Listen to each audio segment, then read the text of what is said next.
क्या 2024 का चुनाव डन डील है? 2024 में नरेंद्र मोदी को कितनी सीटें आने जा रही हैं, आज प्रधानमंत्री ने यह खुद अपने सांसदों के साथ शेयर किया। यह आंकड़ा 303 से बहुत ऊपर जा सकता है, 350 तक भी पहुंच सकता है। यह कैसे होगा, यह हम आपको बताएंगे। लेकिन इसके अलावा यह भी पता चला है कि इस बार नरेंद्र मोदी की पार्टी टिकट भी बिल्कुल नए अंदाज में बांटेगी, नए तरीके से टिकट बांटे जाएंगे। हर सांसद को सीधे जनता रेट करेगी। अगर किसी सांसद का टिकट काटकर किसी दूसरे नेता को टिकट देना है तो वो भी जनता बताएगी और ये सब कुछ सीधे नरेंद्र मोदी को पता चलेगा। ये सब कैसे होगा, ये हम आपको बताएंगे। लेकिन जब हमने ये कहा कि 2024 में नरेंद्र मोदी की जीत का आंकड़ा 350 के पार भी जा सकता है, तो आपके मन में सवाल होगा कि ये कैसे होगा। दरअसल ये सब कुछ नरेंद्र मोदी के विरोधियों के अपने व्यवहार से होगा। आज देश की संसद के अंदर मोदी विरोधियों ने कुछ ऐसा किया जिससे मोदी के नंबर अपने आप बढ़ने लग गए। बाकी बातें इस रिपोर्ट में। Mr. Rai, you are a lawyer. I am a you are a lawyer. I am a I have done it Supreme Court. This man is very stupid. I am so wrong. I am so wrong. You, Mr. Gandhi, you must under Lok Sabha. Narendra Modi के विरोधी कितना गिर सकते हैं? This man is very stupid. I am so wrong. I am so wrong. Mr. Nariman is not a good lawyer. इतना गिर सकते हैं? I have done it Supreme Court. My spine is so straight. इतना गिर सकते हैं? राहुल गांधी क्या वाकई ऐसा कर सकते हैं? हाँ, कर सकते हैं। नरेंद्र मोदी के सियासी दुश्मन सीढ़ी पर बैठकर तमाशा कर सकते हैं। हाँ, कर सकते हैं।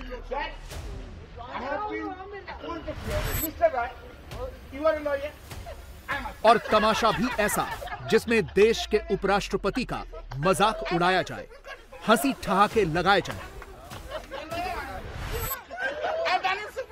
दीदी की पार्टी का एक सांसद उपराष्ट्रपति का मजाक उड़ाए और सारे वहां बैठकर खड़े होकर वीडियो बनाएं।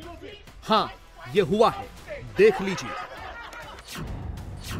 देश के उपराष्ट्रपति किसी पार्टी के नहीं होते, देश के होते हैं, फिर उनका मजाक उड़ाकर ठहाके लगाना।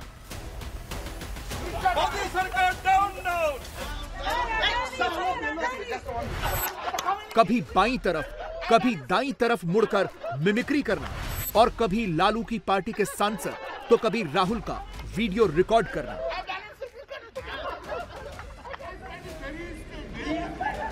ये वीडियो बना किस लिए रहे थे?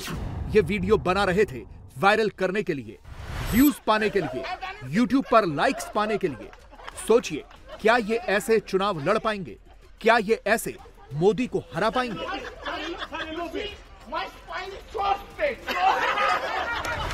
मोदी सरकार डाउन डाउन। एक minute. Mr. Rai, you are a lawyer. I am a you are a lawyer. I am a Mr. Nariman is not a good lawyer. How many cases you know? I have done it Supreme Court. I have done it. I have get. What understand?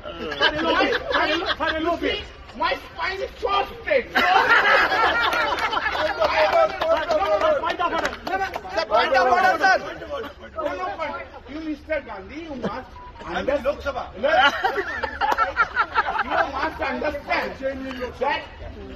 have been appointed here only to save Narendra Modi. I understand it. My spine is, you see, my spine is very straight, very straight. I'm so tall, I'm so tall.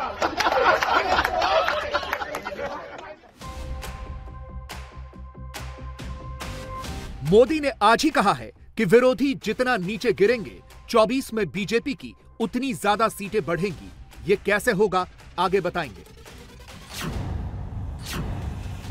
मजाक तो मोदी का भी उड़ाया गया, गालियों की बौछार की गई। कायर मोदी, डरपोक मोदी, प्रधानमंत्री को और क्या क्या कहा गया, थोड़ी देर में बताएंगे। मोदी विरोधी मोर्चे के दिमाग में यही चल रहा है कि जो तुम्हारे हिसाब से फैसला न दे उसको बेइज्जत कर दो, उपराष्ट्रपति को डिसग्रेसफुल कह दो। राहुल ने वीडियो बनाया, मजा आ गया, ये लिख दो। विरोधियों के हिसाब से संसद न चले तो उपराष्ट्रपति का लोकसभा स्पीकर का मजाक उड़ा दो, तमाशा बना दो, उन्हें स्पाइनलेस और शेमलेस का सर्टिफिकेट बांट दो। अपनी गलती पर माफी मत मांगो, उल्टे उपराष्ट्रपति के लिए अपशब्द बोलकर ताली बजाओ और माहौल बनाओ। विपक्ष यही कर रहा है। दिग्विजय सिंह जी, एक बात सुनना मेरे ध्यान से बैठ जाइए। मैंने कुछ देर पहले एक टीवी चैनल पर देखा है, गिरावट की कोई हद नहीं है, गिरावट की कोई हद नहीं है। आपके एक बड़े नेता एक सांसद के असंसदीय व्यवहार को वीडियो कर रहे थे। आपसे भी बहुत बड़े नेता हैं वो। मैं तो यही कह सकता हूं, सद्बुद्धि आए, कुछ तो सीमा होती होगी, कुछ जगह तो बख्शो, कुछ जगह तो बख्शो। A senior leader of your party videographing another member of another party, mimicry of the chairman, mimicry of speaker, how ridiculous, how shameful, how unacceptable. तो तानाशाही कौन करता है? तानाशाही कैसी होती है? तानाशाही वो होती है कि अगर विपक्ष के हिसाब से उपराष्ट्रपति फैसला न दें तो विपक्षी सांसद संसद भवन की सीढ़ियों पर मजमा लगाएंगे, उपराष्ट्रपति को ताना मारेंगे, मोदी पर गालियां बरसाएंगे।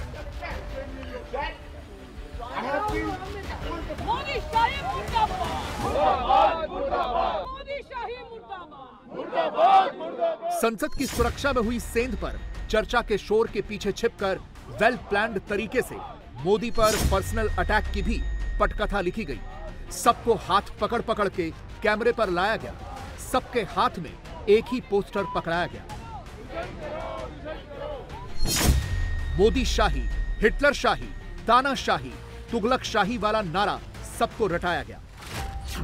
विरोधी अभी इतना गिरे हैं, मोदी को हराने के लिए अभी और गिरेंगे, अभी और निचले स्तर की भाषा तक जाएंगे। अलग अलग टाइमलाइन पर सब साथ मिलकर डेमोक्रेसी सस्पेंडेड वाला एक ही पर्चा चिपकाएंगे। सवाल पूछना मना है। मोदी तो तानाशाह है, मोदी तो डरपोक राजा है। इंडी अलायंस से जुड़ी सारी पार्टियां 24 तक यही टेप बजाएंगी। मगर फन फैक्ट यह है कि इससे मोदी का जरा भी नुकसान नहीं होगा। 24 में घाटा तो विरोधियों का ही होगा। मोदी ने भी तो यही कहा है। आज प्रधानमंत्री जी ने एक बात कही कि 2023 की ये अंतिम मंगलवार की बैठक है संसद के लिए, और अभी जो हॉल है उसमें लगभग 2.5 ब्लॉक बीजेपी के सांसदों से भरता है। 24 में पूरा ब्लॉक भर जाएगा, और जो विपक्ष के लोग हैं उनकी संख्या क्या होगी ये बताने की जरूरत नहीं है। और उसका कारण बहुत स्पष्ट है। आज जो तथाकथित इंडिया गठबंधन, जिसे हम घमंडिया गठबंधन कहते हैं, उसकी बैठक है, उसका उद्देश्य है नरेंद्र मोदी सरकार को उखाड़ फेंकना, और हम जो यहां बैठे हैं उनका उद्देश्य है भारत का भविष्य उज्जवल करना। और ये जो ब्लॉक कर रहे हैं, जो अवरोध पैदा कर रहे हैं, ये उनकी हताशा है 3 प्रदेशों में हार के कारण। तो उस हताशा की खींच को निकालने के लिए संसद में अवरोध पैदा किया जा रहा है। तो इसका मतलब यही है कि विपक्ष के लोगों को मालूम है कि उनको विपक्ष में ही बैठना है, इसलिए अपने चाल, चिंतन और सोच में कोई बदलाव नहीं कर रहे। उनकी संख्या और छोटी होने वाली है, इसलिए उनका पूरा व्यवहार, आचरण भी उसी प्रकार का है। अब ऐसा है कि वो कर रहे हैं तो सबके सामने है, अरे इतने बड़े हार के बाद थोड़ा तो अंदर सोचना चाहिए कि क्यों हार गए। इसे हार नहीं कहते हैं, इसे जनता के द्वारा पिटाई कहते हैं। इसके बावजूद तो कुछ तो चाल चलन में बदलाव होना चाहिए। अब ठीक है, वो करते हैं तो जिस जगह पर हैं आप देख रहे हैं, 24 के बाद और सिकुड़ जाएंगे। अब सवाल है कि जिस वक्त मोदी विरोधी गुट से जुड़े हैंडल्स सड़क छाप भाषा पर उतर आए हैं, उस वक्त मोदी क्या कर रहे हैं? 24 में जीत को लेकर इतने कॉन्फिडेंट क्यों दिख रहे हैं? प्रधानमंत्री ये क्यों कह रहे हैं कि विरोधी जितना नीचे गिरेंगे उनका ग्राफ उतना नीचे जाएगा, 24 में बीजेपी का ग्राफ उतना ऊपर जाएगा? इसका एक जवाब इंडी अलायंस के भीतर मची उठापटक में है। कांग्रेस ट्रॉली कैंप से वीडियो तो खूब बना रही है, लालू से नीतीश, नीतीश से ममता और फिर सबसे आखिर में अखिलेश। ऐसा लग रहा है मानो कांग्रेस ने अभी से सबको किनारे लगाने का काम शुरू कर दिया है।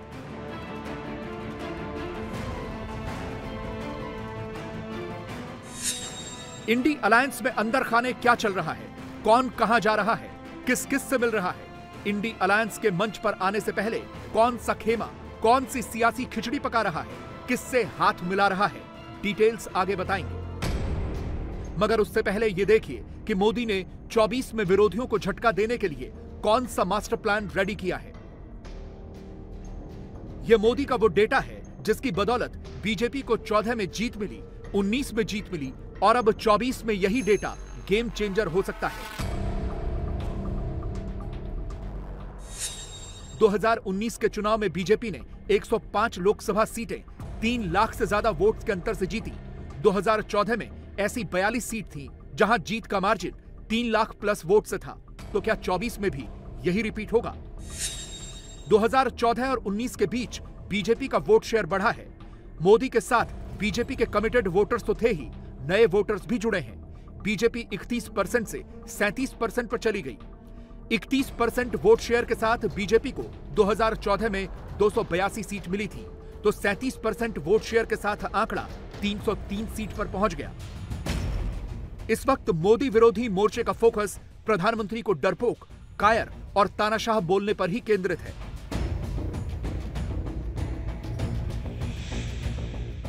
जबकि मोदी अभी से 2024 का डेटा एनालिसिस करके बैठ चुके हैं।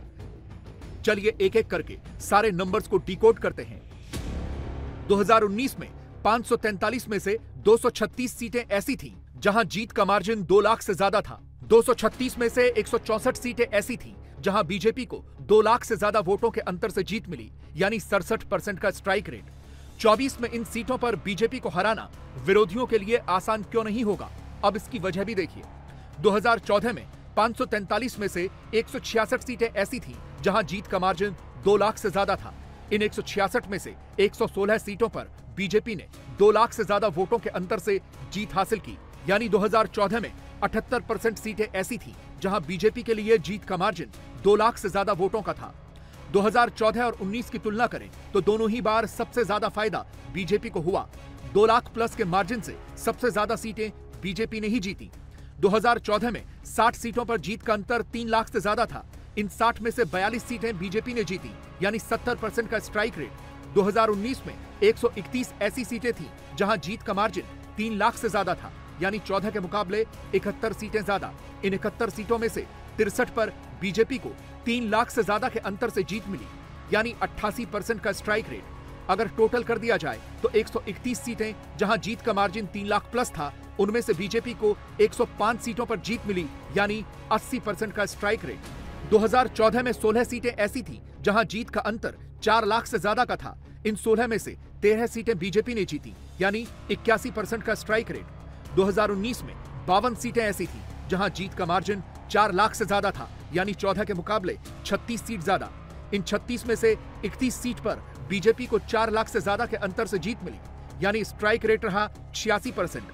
2019 में इन 52 सीटों में से 44 सीटों पर बीजेपी ने 4 लाख प्लस के अंतर से जीत हासिल की।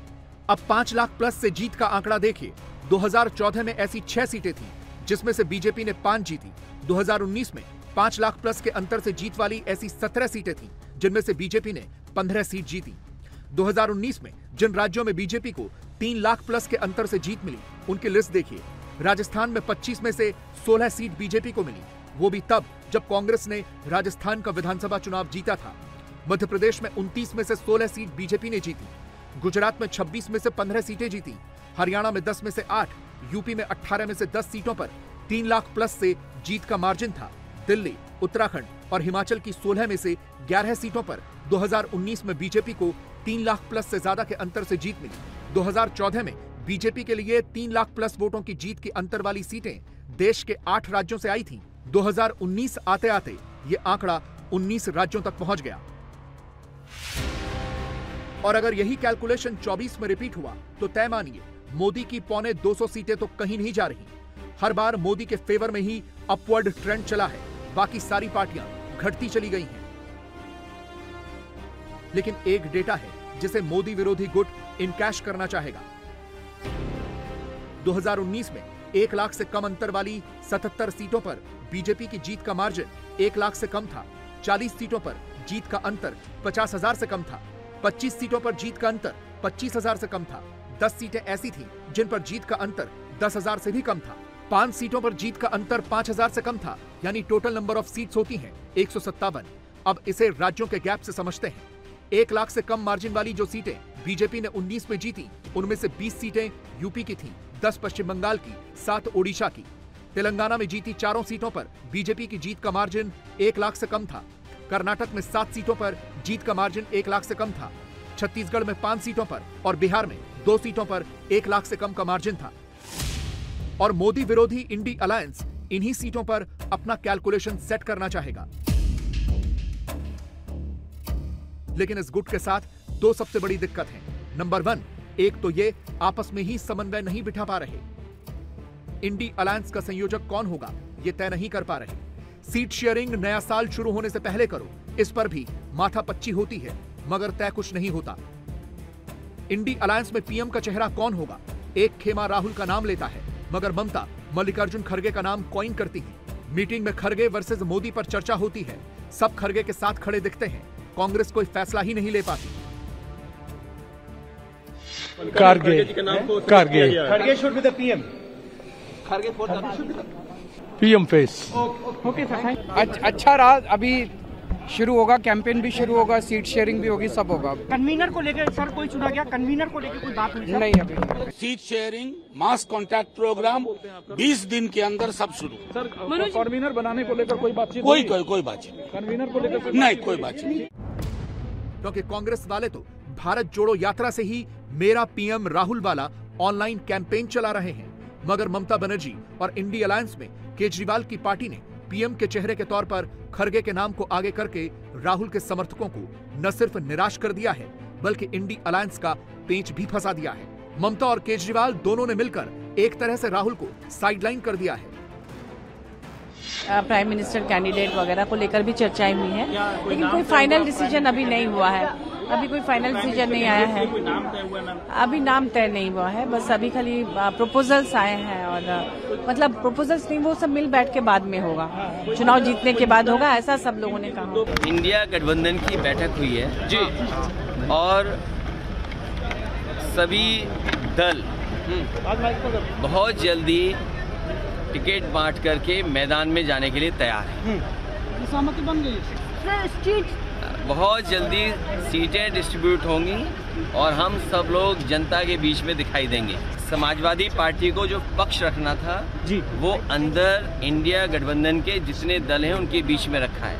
किसी एक दल के बारे में या कोई जानकारी आपको हासिल है, मुझे नहीं पता क्या आप पूछ रहे हो मुझसे। मध्य प्रदेश में जैसा हुआ वैसा नहीं होगा। मध्य प्रदेश में आपके साथ जिस तरीके से हुआ है कि इंडिया गठबंधन जो बना है जी, ये जो मैंने पहले दिन से कहा, स्ट्रेटेजी हमारी वही पीडीए रहेगी और भारतीय जनता पार्टी को हराएंगे। सर, चुनाव में कुछ दिन बचा है, प्रधानमंत्री का चेहरा कौन होगा? यूपी में 80 हराओ सर, प्रधानमंत्री का चेहरा कौन होगा? और लोकतंत्र बचाओ। चेहरा कौन होगा सर? देखिए, प्रधानमंत्री के चेहरे से बड़ी बात यह है कि लोकतंत्र का मंदिर कहने वाली जगह पर लगातार सांसदों को बाहर निकाला जा रहा है जी। क्या ये सामान्य बात है?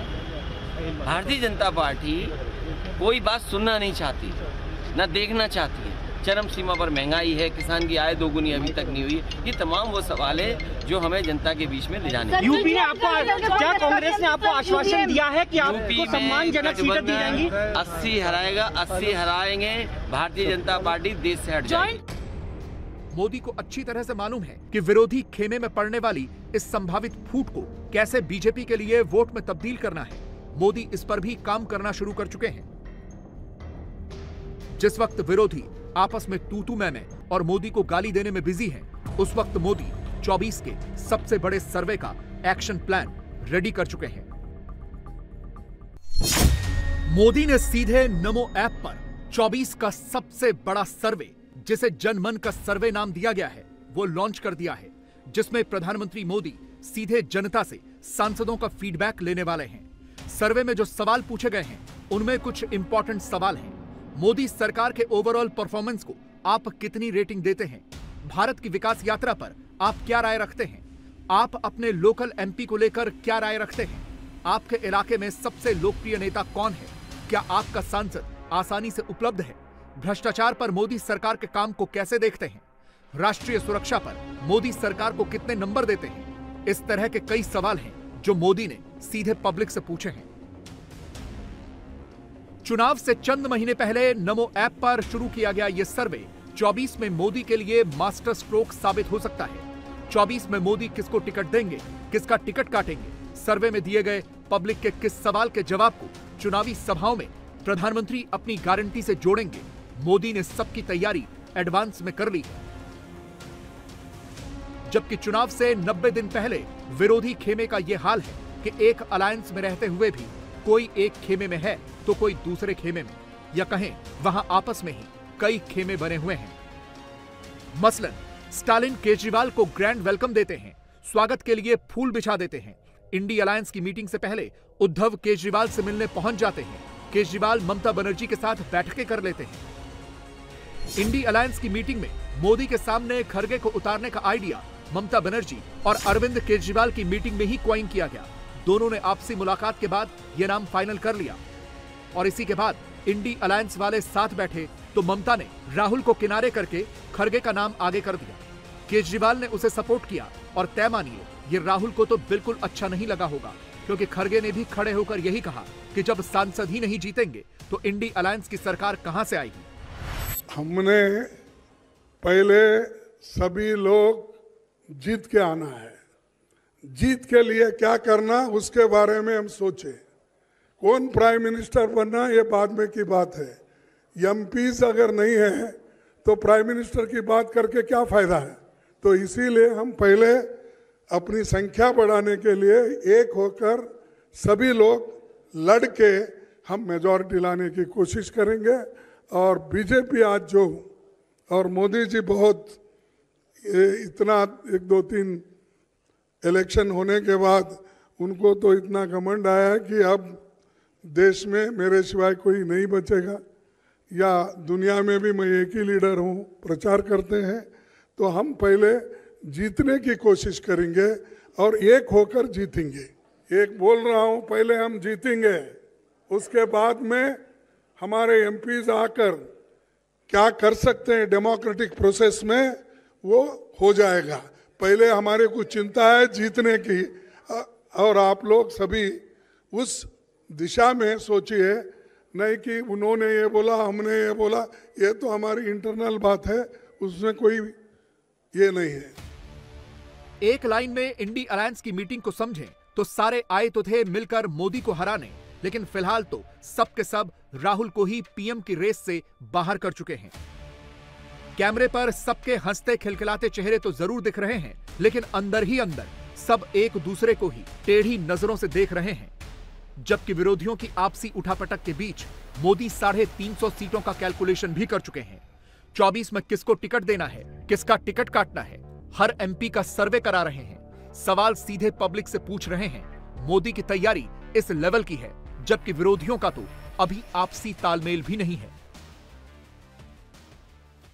आपको लग रहा होगा कि कल तक तो दाऊद इब्राहिम को लेकर हर जगह तमाम खबरें चल रही थी, लेकिन आज हर तरफ खामोशी है, सन्नाटा है। दाऊद इब्राहिम को लेकर कहीं कोई खबर नहीं चल रही, कोई अपडेट नहीं दिया जा रहा है। तो आपको बता दें कि दाऊद को लेकर खबर भी है और पाकिस्तान से ही है। वैसे तो दाऊद इब्राहिम से जुड़ा जब भी कोई मामला आता है तो पाकिस्तान का मीडिया, मेन स्ट्रीम मीडिया, खासकर वहां की सरकार, वहां की फौज, सब खामोश हो जाते हैं, बिल्कुल चुप्पी साध लेते हैं। लेकिन फिर भी पाकिस्तान के ही सोशल मीडिया में दाऊद इब्राहिम को लेकर तरह तरह की थ्योरीज चल रही हैं, वहीं से खबरें निकल करके आ रही हैं। और उनमें से एक थ्योरी यह है कि पाकिस्तान की सरकार और फौज ने दाऊद इब्राहिम को चुपचाप कराची से बाहर भेज दिया है। वहीं इस बात की भी चर्चा हो रही है कि कल कराची एयरपोर्ट को थोड़ी देर के लिए ब्लैकआउट कर दिया गया था, मतलब वहां पूरी तरीके से अंधेरा कर दिया गया, सारी लाइट्स ऑफ कर दी गई थी। और इसी ब्लैकआउट का फायदा उठाकर पाकिस्तान ने दाऊद इब्राहिम को इलाज के लिए देश से बाहर भेज दिया।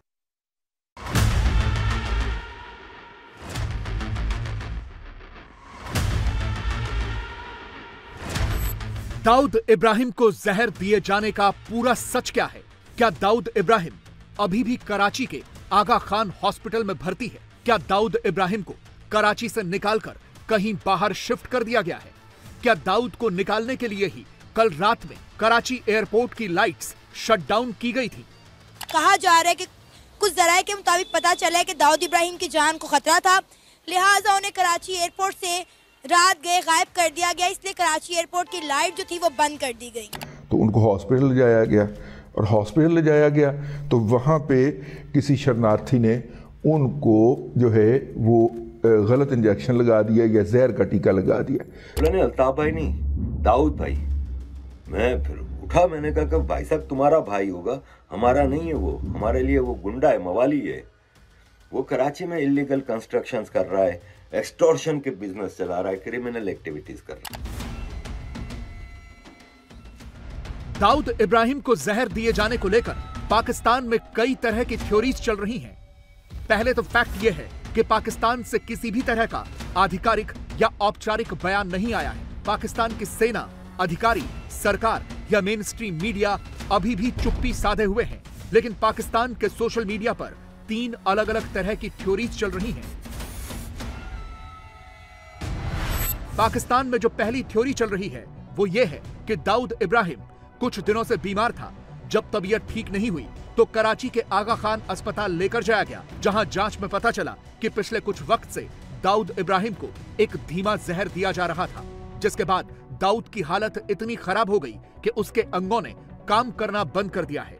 दूसरी थ्योरी यह है कि दाऊद इब्राहिम की तबीयत खराब हुई, जिसके बाद उसे कराची के आगा खान हॉस्पिटल लेकर जाया गया और इसी अस्पताल में कोई अज्ञात शख्स डॉक्टर या नर्स बनकर आया, दाऊद इब्राहिम को जहर का इंजेक्शन लगाया और भाग गया, जिसके बाद दाऊद की हालत खराब है और वो कोमा में चला गया है। और तीसरी थ्योरी यह है कि पाकिस्तान की आईएसआई ने जानबूझकर दाऊद को जहर दिए जाने की खबर को मीडिया में प्लांट किया है ताकि पाकिस्तान के आर्मी चीफ की अमेरिका यात्रा पर भारतीय मीडिया का ध्यान न जाए।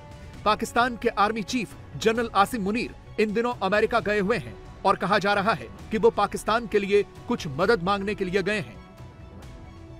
अब हकीकत क्या है ये तो पता नहीं, लेकिन एक बात तो तय है कि दाल में जरूर कुछ न कुछ काला है। पाकिस्तान की फौज और उसकी खुफिया एजेंसी के पेरोल पर कुछ पाकिस्तानी पत्रकार भी रहते हैं। अब दाऊद इब्राहिम को जहर दिए जाने की खबर आउट होते ही वो भी एक्टिव हो गए हैं और भारतीय मीडिया का मजाक उड़ा रहे हैं। खबर उन्होंने ये जनरेट की है कि जनाब दाऊद इब्राहिम साहब जो हैं, चूंकि वो कराची में मुकीम हैं, तो उनकी तबीयत ख़राब हुई। तो तबीयत ख़राब हुई तो उनको हॉस्पिटल ले जाया गया और हॉस्पिटल ले जाया गया तो वहाँ पे किसी शरणार्थी ने उनको जो है वो गलत इंजेक्शन लगा दिया या जहर का टीका लगा दिया, जिससे उनकी हालत बहुत ख़राब है और वो इस वक्त तकरीबन जो है वो दुनिया से फौत होने के नज़दीक पहुँच गए। ठीक है, अब इस खबर के अंदर कोई सॉलिड चीज़ मुझे निकाल के दिखा दीजिए। ना इसके अंदर हॉस्पिटल का नाम है, हॉस्पिटल में ले जाया गया होगा, कोई उसका नाम तो होगा ना यार, कोई झूठा सच्चा नाम ही डाल देते भाई, मेहनत तो करने की आदत ही नहीं। पाकिस्तान के हर शहर के अंदर जिन्ना हॉस्पिटल मौजूद है, लाहौर में भी मौजूद है, कराची में भी मौजूद है, जिन्ना डाल दो, ठीक है। अच्छा नहीं, वो उन्होंने चूंकि बेपरकी उड़ानी है, अगर तो जिना हॉस्पिटल का नाम लेते हैं तो फौरी तौर पे क्लैरिफिकेशन आ जाएगी भैन, यहाँ पे तो इस नाम का मरीज जो है पिछले कम से कम 56 घंटे से 72 घंटे से नहीं आया। वैसे खबर यह भी है कि जैसे ही पाकिस्तान के आर्मी चीफ को अमेरिका में इस घटना के बारे में पता चला तो वो बहुत ज्यादा गुस्सा हो गए। उन्होंने तुरंत ISI के चीफ को कड़ी फटकार लगाई और इसे रेक्टिफाई करने को कहा। इसी के बाद खबर आई कि दाऊद इब्राहिम को इलाज के लिए पाकिस्तान से बाहर भेज दिया गया है। दाऊद इब्राहिम को जब जहर देने की खबर आई तो पूरा हड़कंप मच गया। पाकिस्तान की फौज से लेकर ISI तक हिल गई। पाकिस्तान के मिलिट्री हेडक्वार्टर रावलपिंडी में एक इमरजेंसी मीटिंग हुई जिसमें यह तय किया गया कि दाऊद को इलाज के लिए बाहर ले जाया जाएगा। इसी के बाद कल रात कराची एयरपोर्ट की लाइट्स स्विच ऑफ कर दी गई और रात को दाऊद इब्राहिम को एक प्राइवेट जेट से पाकिस्तान से बाहर ले जाया गया। अब इंडिया हम पर यह इल्जाम धरेगा और पूरी दुनिया हम पर यह कहका लगाएगी और हमारा ठट्ठा उड़ाएगी कि हम लोग इनको पनाह देते हैं, जो कि पूरी दुनिया में पहले से हम मशहूर हैं। पूरी दुनिया में हमारे कपड़े उतारे जाते हैं। हम किसी और एयरपोर्ट पर जाते हैं तो वो पैंटें शलवारें हमारी उतार कर चेक करते हैं मर्दों की कि कहीं ये दहशतगर्द तो नहीं है। और बाकायदा अमेरिका जैसे मुल्कों के अंदर हमें टेररिस्ट कह के बुलाया जाता है और बड़ी मुश्किल से ये दाग हमने धोया था। लेकिन अब बहुत अरसे तक इंडिया ये कहता रहा कि दाऊद इब्राहिम पाकिस्तान में पनाह गजीर है, उसे हमारे हवाले कर दिया जाए। हमारी गवर्नमेंट ने और हमारे मीडिया ने कभी इस चीज़ को एडमिट नहीं किया। हम डिनाई करते रहे बार बार, कई बार। अब आप ये बताएं कि हमारे मुंह के ऊपर कितनी बड़ी चपेट है कि दाऊद इब्राहिम कराची से निकले हैं, कराची में उनको जहर दिया गया, वो हॉस्पिटल एडमिट थे। और अब जब कल ये खबर ब्रेक हुई है, आपने उस वक्त पाकिस्तान के हालात देखे थे। आधे से ज़्यादा नेटवर्क जो थे वो बंद थे, हमारी वेबसाइट्स बंद कर दी गई। कराची जो पाकिस्तान का सबसे बड़ा एयरपोर्ट है, वहाँ की लाइट शट डाउन कर दी गई। कहा जा रहा है कि कुछ ज़राए के मुताबिक पता चला है कि दाऊद इब्राहिम की जान को खतरा था, लिहाजा उन्हें कराची एयरपोर्ट से रात गए गायब कर दिया गया। इसलिए कराची एयरपोर्ट की लाइट जो थी वो बंद कर दी गई। पर सवाल यह है कि एक तरफ तो यह कहा जा रहा है कि दाऊद इब्राहिम और उसके जैसे बाकी आतंकवादी पाकिस्तान के किसी काम के नहीं रहे, तो फिर पाकिस्तान की आर्मी और ISI उसे क्यों बचा रही है?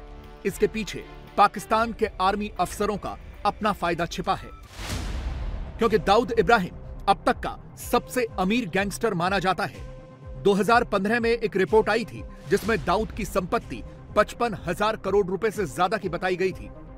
कराची में दाऊद को इकबाल सेठ के नाम से जाना जाता है। कहा जाता है कि दाऊद इब्राहिम पाकिस्तान की सेना के कई बड़े अफसरों की पूरी खिदमत करता है, यहां तक कि बहुत से अफसर उसके पेरोल पर होते हैं। दाऊद ने पाकिस्तानी फौजी अफसरों को दुबई से लेकर कराची तक में बड़े बड़े फ्लैट गिफ्ट किए हुए हैं। दाऊद की कराची में बहुत सी प्रॉपर्टीज हैं, ये बात तो कहीं से भी अब ढकी छिपी नहीं हुई है। दाऊद इब्राहिम अब इर्रेलेवेंट है। मैं आपको बताऊं कि दाऊद इब्राहिम ने भारत में आतंक के बड़े बड़े काम किए, इंसानियत का दुश्मन है, लेकिन अब कई साल से उसका भारत में वो चल नहीं रहा। इसने मुंबई में एक्सटॉर्शन का एक पूरी मार्केट कायम की हुई थी अपनी, उसका सारा ही काम चल रहा था। आज वही चीजें वो पाकिस्तान में कर रहा है। मैंने आपको बताया था कि जब मैं मेयर था तो कराची में शारा फैसल पे डायमंड बिल्डिंग है, वो दाऊद इब्राहिम की है, मेरे इलाके में थी। उसमें इलीगल कंस्ट्रक्शन हो रही थी टॉप फ्लोर पे, 2 फ्लोर डाले जा रहे थे और कई करोड़ के एक ऑफिस बिक रहे थे और एक फ्लोर पे शायद मुझे सही से याद नहीं 12 या 16 या ऐसे कुछ ऑफिस बन रहे थे। मैंने छापा मारा था कि आपके पास तो इसकी परमिशन ही नहीं, आप फ्लोर बना रहे हो। बिल्डर को बुलाया मैंने, बिल्डर आया, मेहमान था, आके मुझे कान स्लो हरी भाई की बिल्डिंग है। तो हम अल्ताफ भाई को भाई कहते थे। मैंने कहा अल्ताफ भाई का बिल्डिंग कहाँ से हो गई? अल्ताफ भाई ने कभी इन चीजों में नहीं पढ़े। बोला नहीं अल्ताफ भाई नहीं, दाऊद भाई। मैं फिर उठा, मैंने कहा कि भाई साहब तुम्हारा भाई होगा, हमारा नहीं है वो, हमारे लिए वो गुंडा है, मवाली है। वो कराची में इलीगल कंस्ट्रक्शंस कर रहा है, एक्सटॉर्शन के बिजनेस चला रहा है, क्रिमिनल एक्टिविटीज कर रहा है। ऐसे हालात में पाकिस्तान की फौज कभी भी ये नहीं चाहेगी कि उनके लिए सोने के अंडे देने वाली दाऊद जैसी मुर्गी को कुछ हो जाए। इसीलिए इस बात में दम लगता है कि दाऊद इब्राहिम को इलाज के लिए तुरंत पाकिस्तान से बाहर ले जाया गया और हो सकता है कि दुबई ले जाया गया हो। दाऊद को पाकिस्तान की ISI की तरफ से बुलेट प्रूफ कारें भी दी गई हैं और पूरी सुरक्षा भी उसके साथ रहती है। वैसे तो दाऊद के कराची में कई ठिकाने हैं, लेकिन उसका एक मेन पता है। व्हाइट हाउस नियर सऊदी मस्जिद, Clifton B, house number 37, 30th street, defence housing authority, Noorabad, Karachi, Pakistan. बताया जा रहा है कि दाऊद को 2 दिन पहले कराची के आगा खान हॉस्पिटल लेकर जाया गया। दाऊद के घर यानी डिफेंस हाउसिंग अथॉरिटी के इलाके से आगा खान हॉस्पिटल की दूरी कुल 11.4 किलोमीटर है। यह दाऊद के घर के पास सबसे बड़ा अस्पताल है, इसीलिए दाऊद को यहां ले जाए जाने की ज्यादा संभावना है। दाऊद के साथ कराची में उसके परिवार और भाइयों के अलावा छोटा शकील भी रहता है। छोटा शकील ने दावा किया है कि दाऊद इब्राहिम पूरी तरह से ठीक है, लेकिन अगर दाऊद को कुछ भी हो जाएगा या दाऊद को जहर दिया जाएगा तो छोटा शकील या दाऊद का कोई भी गुर्गा यह बात मीडिया को आउट क्यों करेगा। दाऊद इब्राहिम और छोटा शकील ने पहले मुंबई के अंडरवर्ल्ड को कंट्रोल किया और अब कहा जा रहा है कि ये दोनों पूरे कराची को कंट्रोल कर रहे हैं। इसी साल जनवरी में NIA ने टेरर फंडिंग के केस में दाऊद के कुछ गुर्गों के खिलाफ एक चार्जशीट दायर की थी, जिसमें कुछ बड़े खुलासे हुए थे। ऐसा ही एक खुलासा दाऊद के एक गुर्गे सलीम कुरैशी को लेकर भी हुआ था। NIA ने सलीम कुरैशी की पत्नी साजिया से पूछताछ की थी, जिसमें पता चला कि सलीम अपने पूरे परिवार के साथ 3 बार पाकिस्तान के कराची गया था। वो और उसका परिवार दुबई से होते हुए कराची गए थे। पहली बार 2013 में जब छोटा सलीम की बेटी जोया की मंगनी थी। दूसरी बार 24 मार्च 2014 को जब शकील की छोटी बेटी अनम की मंगनी थी। और तीसरी बार 18 सितंबर 2014 को जब छोटा शकील की बड़ी बेटी जोया की शादी थी। बड़ी बात यह थी कि तीनों ही बार जब दाऊद के गुर्गे सलीम का परिवार कराची पहुंचा तो अवैध तरीके से गया था, यानी कि उसके पूरे परिवार को कराची एयरपोर्ट पर पासपोर्ट पर बिना अराइवल या डिपार्चर का ठप्पा लगाए हुए ले जाया गया। दाऊद और उसका गैंग पाकिस्तान के कराची एयरपोर्ट को भी कंट्रोल कर रहे हैं। पूछताछ में पता चला था कि सलीम के पूरे परिवार को सीधे कराची एयरपोर्ट के VIP लाउंज से छोटा शकील के घर ले जाया गया। सोचिए, भारत का मोस्ट वांटेड आतंकवादी दाऊद इब्राहिम और छोटा शकील जैसे उसके गुर्गे पूरे कराची शहर को कंट्रोल कर रहे हैं। इसीलिए तो अब पाकिस्तानी भी अपनी सरकारों से सवाल पूछ रहे हैं।